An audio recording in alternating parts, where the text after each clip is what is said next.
Hi everyone, Hannah Waite here. Our final screencast.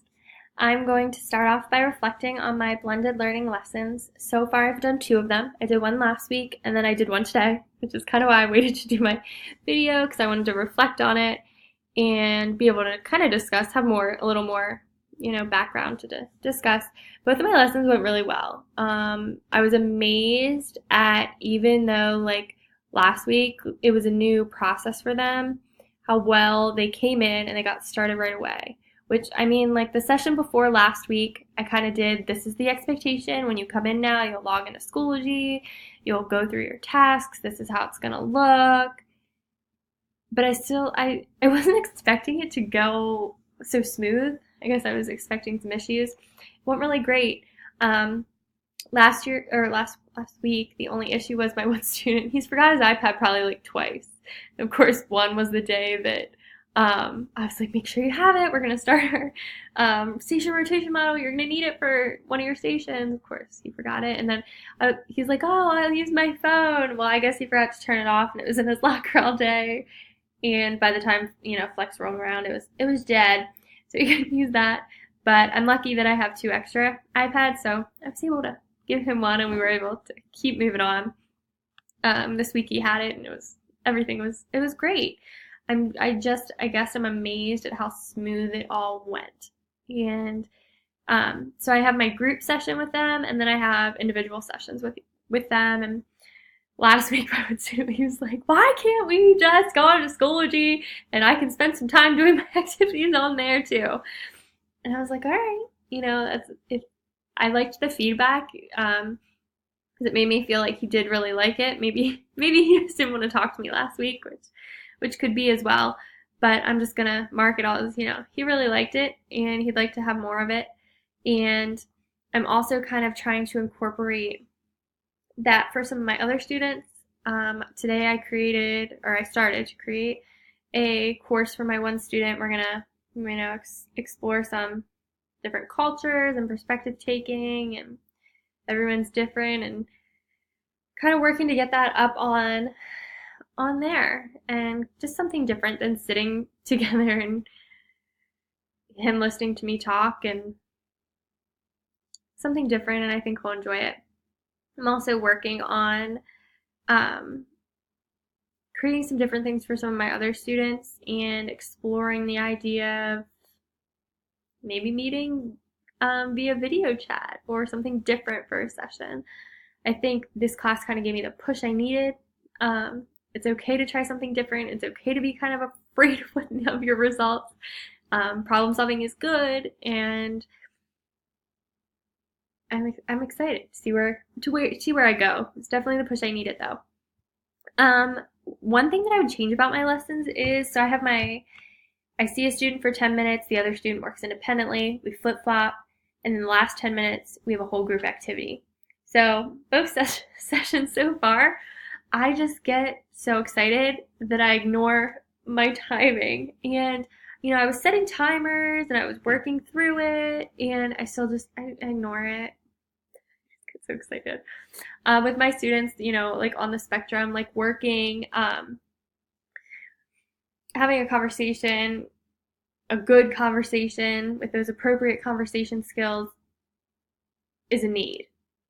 So when I'm having that good conversation or really talking, or I really have them like moving on an assignment that they need to catch up on or whatever, I kind of just kept going. And today my one student was like, it's been 10 minutes, like time's up. So we kind of problem solved together and I was like, hey, what can I do? I'm not listening to my own timers. How should we handle this? So for next week, one of my students is going to have a timer and he'll be in charge. And he'll say when we rotate and I'll have to listen. Because as I was told today, not listening is unexpected behavior, so I need to get with it. So I guess that's the one thing that I need to change or just be more aware of. Anything that I wasn't prepared for, I don't know. I want to say that I wasn't prepared for how well it would work. There were just really no negatives. I wasn't prepared for my one student to not have his iPad, and I was fortunate that I brought mine that day. I don't always bring them in because for my middle schoolers, I'm not giving like an iPad reinforcer break at all. Um, and I didn't have the Schoology app on them because they just got updated. The IU took them all and updated them all, and we lost all of our apps on our iPads.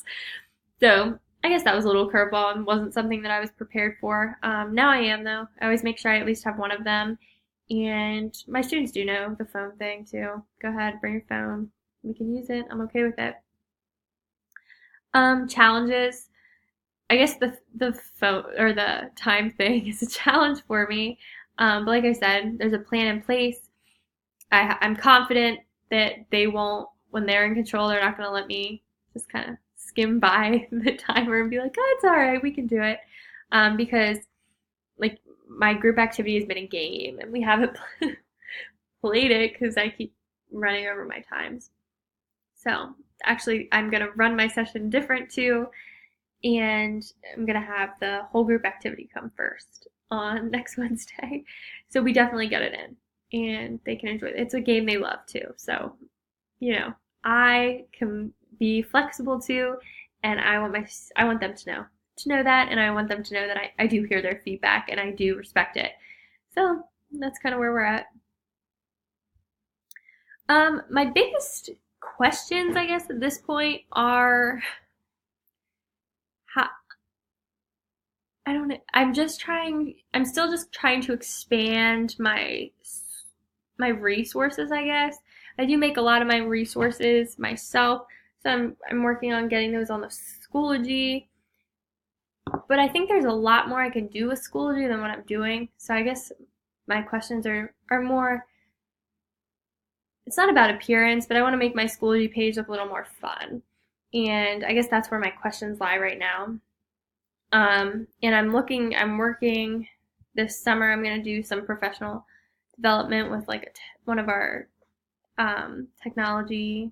She does a lot of the tech stuff just to kind of get a better idea. Because I think we were all thrown this Schoology, but we didn't go through the proper steps to learn about it. And I think that's important. And I wanna learn more about it because I know there's probably so much on there that I can do that I have no idea what to do or how to do it. So I guess that's my biggest thing. And I guess my other question is I'm trying to figure out how I can incorporate this for my younger students. So right now I'm just kind of aiming at my 7th and 8th graders. My hope is to next year be able to do it.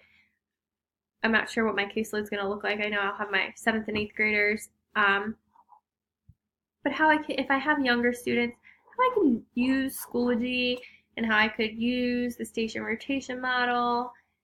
And, I never know the ability level of my students. Sometimes I have students that, are gifted and can just fly through things faster than I can. And then I have students that need a lot more scaffolding, need a lot more one-on-one time. And so I guess I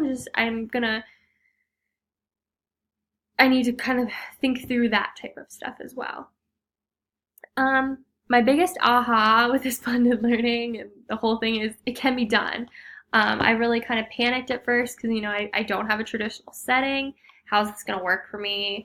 It's working wonderful. I love it. So it can be done. Don't panic. And it's great. I can't wait to see where I can make this grow. I think that's about it. It's just, I'm so, I can't express how excited I am to just make it grow, especially, the rest of the year. But I'm excited to kind of take the summer, spice up my Schoology courses, see how I can make it, look a little more appealing and all the different things Schoology has to offer. And, last year, my supervisor told me to take chances, and I think that's what I'm doing. I think I'm proud of myself. I'm proud of my kids, and I'm anxious to see where it goes. So thanks for listening. See ya.